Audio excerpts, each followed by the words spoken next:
Charlotte basically didn't stop talking as we headed down to the second floor. She was describing the play they had put on last year, which was Oliver. She played Oliver even though she's a girl.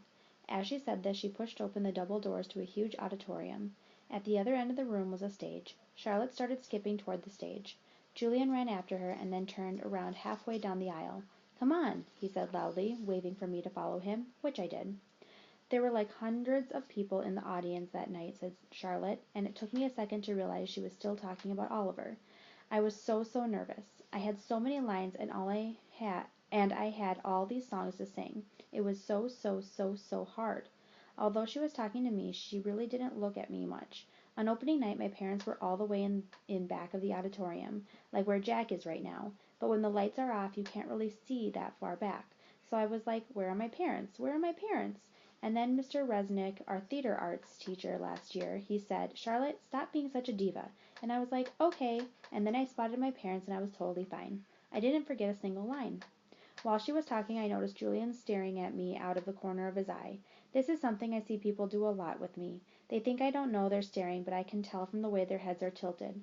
I turned around to see where Jack had gone to. He had stayed in the back of the auditorium like he was bored. "We put on a play every year," said Charlotte. "I don't think he's going to want to be in the school play, Charlotte," said Julian sarcastically. "You can be in the play without actually being in the play," Charlotte answered, looking at me. "You can do the lighting. You can paint the backdrops."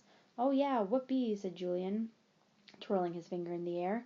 "But you don't have to take the theater arts elective if you don't want to," Charlotte said, shrugging. "There's dance or chorus or band. There's leadership." "Only dorks take leadership," Julian interrupted. "Julian, you're being so obnoxious," said Charlotte, which made Julian laugh. "I'm taking the science elective," I said. "Cool," said Charlotte. Julian looked directly at me. "The science elective is supposedly the hardest elective of all," he said. "No offense, but if you've never ever been in a school before, why do you think you're suddenly going to be smart enough to take the science elective? I mean, have you ever even studied science before? Like real science, not like the kind you do in kits?" "Yeah," I nodded.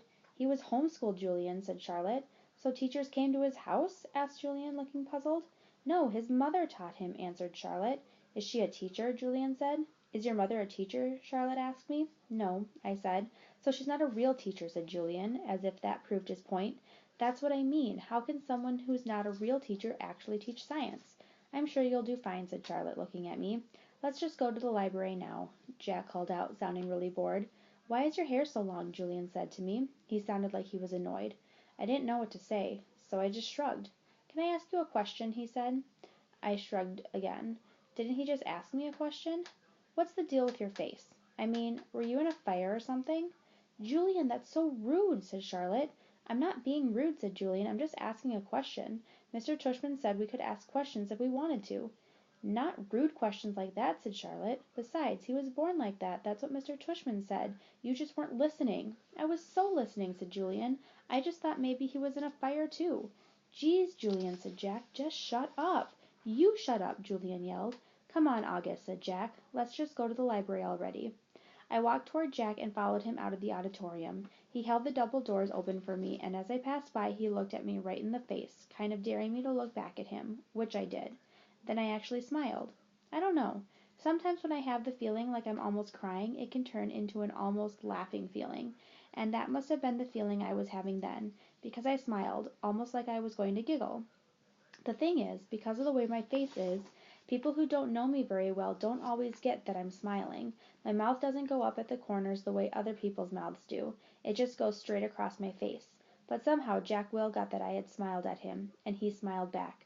"Julian's a jerk," he whispered before Julian and Charlotte reached us. "But dude, you're gonna have to talk." He said this seriously, like he was trying to help me.